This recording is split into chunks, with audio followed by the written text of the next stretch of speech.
అధికారులు కొత్తగా తీసుకువచ్చిన సర్క్యులర్ పై ఓయూ విద్యార్థులు ఆందోళన ఉధృతం చేశారు. ఓయూ అధికారులు కొత్తగా తీసుకువచ్చిన సర్క్యులర్ పై ఓయూ విద్యార్థులు ఆందోళన ఉధృతం చేశారు. ఇంతకాలం ధర్నాలు ఆందోళనతో అట్టుడికించిన అటు ఐక్య విద్యార్థి సంఘాలు ఇప్పుడు నిరసన దీక్షకు పూనుకున్నారు. ఓయూలో ఆందోళనలు చేయవద్దంటూ ఓయూ అధికారులు ఇచ్చిన సర్క్యులర్ ను వెనక్కి తీసుకోవాలని గత కొన్ని రోజులుగా ఐక్య విద్యార్థి సంఘాలు చేపట్టిన ఆందోళనలో భాగంగా ఓయూ ఆర్ట్స్ కాలేజీ వద్ద మండుటెండలో నిరసన దీక్షకు పూనుకున్నారు. ఓయూ వీసీ కుమార్ మొండి వైఖరిపై మండిపడ్డ విద్యార్థులు వెంటనే ఉత్తర్వులను రద్దు చేయాలని, ఓయూలో నెలకొన్న విద్యార్థుల సమస్యలను పరిష్కరించాలని డిమాండ్ చేశారు. లేని పక్షంలో ఆందోళనలు మరింత ఉధృతం చేస్తామని హెచ్చరించారు. చూస్తున్నారు. అదేవిధంగా హాస్టల్ సమస్యలు కూడా మొన్నటికి మొన్న నైట్ 9 గంటలకు దాదాపు 1000 మంది అమ్మాయిలు రోడ్డెక్కి ధర్నా చేసిరంటే ఉస్మానియా యూనివర్సిటీ పరిస్థితి ఏ విధంగా ఉందో మనం అర్థం చేస్తాం. ఇప్పటిదాకా కూడా రెగ్యులర్ గా వీసీ నిరూపించాలంటే సర్కులర్ ని వెనక్కి తీసుకోవాలని చెప్పేసి ఈ రోజు అన్ని ఐక్య విద్యార్థి సంఘాల ఆధ్వర్యంలో ఈ కార్యక్రమాలు నిర్వహించడం జరుగుతుంది. కాబట్టి ఇన్ని సంఘాలు ఇన్ని రోజులుగా చేస్తున్నా కానీ ఏ మాత్రం కూడా ఈ రోజు ఉస్మానియా యూనివర్సిటీ వైస్ ఛాన్సలర్ కావచ్చు, అడ్మినిస్ట్రేషన్ కావచ్చు, దున్నపేద మీద వాన పట్టున్నట్టు వ్యవహరించడం అనేది ఈరోజు సిగ్గుమాన చర్యగా యూనివర్సిటీ విద్యార్థి సంఘాలుగా అభిప్రాయపడతా ఉన్నాం. గత నెల 13వ తారీఖు వస్తే ఇప్పటిదాకా కూడా దీని మీద రాష్ట్ర ప్రభుత్వం ఏమాత్రమైనటువంటి స్పందన లేకపోవడం కూడా ఈరోజు దుర్మార్గమైనటువంటి ప్రక్రియగా చర్యగా ఈరోజు ఖండిస్తా ఉన్నాం. కాబట్టి యుద్ధ ప్రాతిపదికన దీన్ని వెనక్కి తీసుకోవాలి. లేని పక్షంలో విద్యార్థి ఉద్యమాలను తీవ్రతరం చేస్తామని చెప్పేసి ఈరోజు హెచ్చరిస్తాను. కాబట్టి దీని మీద తప్పనిసరిగా సీఎం రేవంత్ రెడ్డి గారు స్పందించాలి. మీ యొక్క ప్రజాపాలనలో ఈరోజు మీరు ఇచ్చినటువంటి 7వ హామీని తప్పనిసరిగా 6 హామీలు అమలు చేయాలి, కానీ 7వ హామీని అమలు చేస్తారనేది ఈరోజు 100 ఏళ్ల చరిత్ర కలిగినటువంటి ఉస్మానియా యూనివర్సిటీలో ఈరోజు ప్రశ్నించే వాళ్ళని, అడిగే వాళ్ళని స్వేచ్ఛను అరిచేస్తున్నటువంటి ప్రక్రియ ఈరోజు ఇక్కడ కనిపిస్తూ ఉంది. కాబట్టి ఇట్లాంటివన్నీ కూడా మానుకోవాలని చెప్పేసి ఈరోజు తెలంగాణ రాష్ట్ర ప్రభుత్వాన్ని కూడా ఈరోజు హెచ్చరిస్తూ ఉన్నాం. గుర్తుకు లేకుండా ఈ విద్యార్థులు చేస్తారనేది గుర్తుంచుకోవాలి. ఎందుకంటే ఉస్మానియా యూనివర్సిటీలో ఎన్నో సమస్యలు ఉన్నాయి. ఆర్కే రామకృష్ణ బోధనా సిబ్బంది, అదేవిధంగా కాంట్రాక్టు చాలా దారుణంగా ఉంది. దాదాపు 1000 ప్రొఫెసర్ ఉద్యోగాలు ఖాళీగా ఉన్నాయి. అవుట్ సోర్సింగ్ ఉద్యోగాలు ఖాళీగా ఉన్నాయి. కాంట్రాక్ట్ ప్రొఫెసర్లు మాకు చాలా ఇలా విద్యార్థులను నిర్బంధించేటువంటి ప్రయత్నం ఈ ప్రభుత్వం ఒక సర్క్యులర్ తెచ్చింది. ఇలా ప్రభుత్వ అండదండలతో యూనివర్సిటీలో ఒక నిర్బంధ వ్యవస్థ కనబడుతూ ఉన్నది. 100 సంవత్సరాల చరిత్రలో యూనివర్సిటీ ఎప్పుడు ఇలాంటి నిర్బంధం లేదు. అంత పెద్ద ఉద్యమం జరిగినప్పుడు స్వతంత్ర ఉద్యమమైనా, వందే మాతరం ఉద్యమైనా, తెలంగాణ మలిదశ ఉద్యమ సందర్భంలో కూడా ఇలాంటి నిర్బంధ కాండం ఈ యూనివర్సిటీలో లేదు. ఇది రాష్ట్ర ముఖ్యమంత్రి 6 గ్యారంటీలు సోనియమ్మ ఇస్తే 7వ గ్యారంటీ కింద ఈ తెలంగాణ ప్రజలకు మేము ఇలా ప్రజాస్వామ్యం కల్పిస్తామని చెప్పిండు. కానీ యూనివర్సిటీలో ఇలా ప్రజాస్వామ్యం లేదు. ప్రజాస్వామ్యం కూనైపోయింది.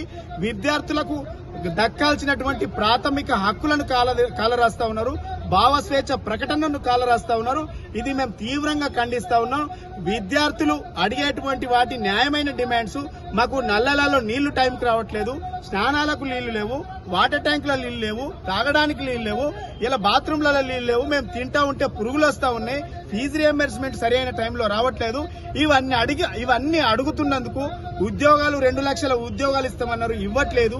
యూనివర్సిటీలో బ్యాక్లాగ్ పోస్టులు పెండింగ్ లో ఉన్నాయి, వాటిని ఫిల్అప్ చేయమని అడుగుతున్నందుకు ఇలా విద్యార్థుల ఉద్యమాన్ని అణిచివేయడానికి ఇలా యూనివర్సిటీని వేదికగా తీసుకుని ఇలా యూనివర్సిటీలో అణిచివేటటువంటి కుతంత్రాలు నడుస్తూ ఉన్నాయి. డెఫినెట్ గా విద్యార్థుల పక్షాన మేము పూర్తిగా మద్దతు తెలియజేస్తా ఉన్నాం. ప్రభుత్వం వెంటనే మీరు ఇచ్చినటువంటి సర్క్యులర్ ను వెనక్కి తీసుకోవాలి. విద్యార్థుల న్యాయమైనటువంటి డిమాండ్స్ నెరవేర్చాలని బీఆర్ఎస్ పార్టీ పక్షాన మేము డిమాండ్ చేస్తాం. 13వ తారీఖు 2025 ఉస్మానియా యూనివర్సిటీ అధికారులు ఇచ్చినటువంటి సర్క్యులర్ ను వెనక్కి తీసుకోవాలని చెప్పి ఈ రోజు ఉస్మానియా యూనివర్సిటీ ఐక్య విద్యార్థి సంఘాల ఆధ్వర్యంలో ఇలా నిరసన దీక్ష చేస్తున్న సందర్భంలో ఇలా ఉస్మానియా యూనివర్సిటీ పరిస్థితి ఏ విధంగా ఉందో మనం చూస్తున్నాం. ఇలా ఉస్మానియా యూనివర్సిటీలో కనీసం ఇలా దీక్ష చేసుకుంటారు, కనీసం ఒక మ్యాట్ కూడా పర్మిషన్ లేకుండా ఎర్ర టెండలో ఇలా దీక్ష చేస్తున్నటువంటి పరిస్థితి. ఇలా ఉస్మానియా యూనివర్సిటీలో అనేక ఉద్యమాలకు ఆనాడు వందే మాతరం ఉద్యమం కావచ్చు, తెలంగాణ ఉద్యమం కావచ్చు, ప్రజా సంఘాలకు సంబంధించిన ఉద్యమాలు కావచ్చు, దళిత ఉద్యమాలు కావచ్చు, అనేక ఉద్యమాలు చేసినటువంటి ఘనత ఉస్మానియా యూనివర్సిటీకి ఉన్నటువంటి చరిత్ర. ఇలా యూనివర్సిటీలో ఎటువంటి ఉద్యమాలు చేయొద్దని చెప్పి ఒక సర్క్యులర్ ఇవ్వడం మేము పూర్తిగా వ్యతిరేకిస్తాం. అన్ని విద్యార్థి సంఘాలు కూడా మేము మొదటి నుంచి కూడా మీ సర్క్యులర్ని వెనక్కి తీసుకోవాలని డిమాండ్ చేస్తున్నాం. లేని పక్షంలో రానున్న రోజులలో ఖచ్చితంగా కూడా ఈ రాష్ట్ర ప్రభుత్వానికి బుద్ధి చెప్పే విధంగా ఖచ్చితంగా మీరు ఇచ్చినటువంటి సర్క్యులర్ని వెనక్కి తీసుకున్నంత వరకు కూడా అన్ని విద్యార్థి సంఘాలను కలుపుకొని అన్ని పార్టీల దగ్గరికి వెళ్లి కూడా గతంలో ఏ విధంగా ఉండిన యూనివర్సిటీ పరిస్థితుల్లో అదే విధంగా ఉండడానికి మేమందరం కూడా కృషి చేస్తామని చెప్పి ఈ రోజు తెలంగాణ రాష్ట్రంలో ఏం జరుగుతుందంటే 16 నెలలుగా ఇలా విద్యాశాఖ మంత్రి లేక ఇలా విద్యా వ్యవస్థ అంతా కూడా చిన్నాభిన్నమైనటువంటి పరిస్థితులు చూస్తున్నాం. ఇలా విద్యాశాఖ మంత్రి ఎవరే అంటే ఇలా రేవంత్ రెడ్డి గారు రాష్ట్ర ముఖ్యమంత్రి గారు ఇలా విద్యాశాఖ మంత్రిగా ఆయన ఇచ్చినటువంటి సర్క్యులర్ ఆయన కనసాగల్లో ఈ ఉస్మానియా యూనివర్సిటీకి సర్క్యులర్ దాటడం చాలా చిగ్గుచేట అని చెప్పి కూడా ఈ సందర్భంగా తెలియజేస్తాం. మీరు ఇచ్చినటువంటి సర్క్యులర్ను వెనక్కి తీసుకున్నంత వరకు కూడా మేము పోరాటం చేస్తామని చెప్పి కూడా ఈ సందర్భంగా తెలియజేస్తున్నాం. ఇంత పెద్ద ఉద్యమం అనేక విద్యార్థి సంఘాలు చేస్తా అంటే కోదండరామ్ సార్ నువ్వు ఎక్కడో అని చెప్పేసి ఈ సందర్భంగా మేము డిమాండ్ చేస్తా ఉన్నాం. ఐక్య విద్యార్థి సంఘాలు ఇప్పటికే కోదండరామ్ సార్ కలిసినాయి. కోదండరామ్ సార్ కనుక ఆయన నిర్ణయం కనుక చెప్పకపోతే రానున్న రోజుల్లో కోదండరామ్ సార్ కనుక ఇల్లు కూడా ఐక్య విద్యార్థి సంఘాలు ఆలోచించి ఆయన ఇల్లు కూడా ప్రకటిస్తామని చెప్పేసి ఈ సందర్భంగా గుర్తు చేస్తూ తక్షణమే కోదండరామ్ సార్ దానికి సంబంధించి ప్రభుత్వానికి విద్యార్థులకు బీసీకి ఒక శాంతియుతమైన వాతావరణంలో చర్చలు జరిపేటట్టు కృషి చేయాలని చెప్పేసి కోరుకుంటూ ఈ అవకాశం. స్వామి బోధానంద గోసేవ ఆశ్రమం సైథాపూర్. జ్యోతిష్యం, వాస్తుశాస్త్రం మన పూర్వీకులు మనకిచ్చిన వరం.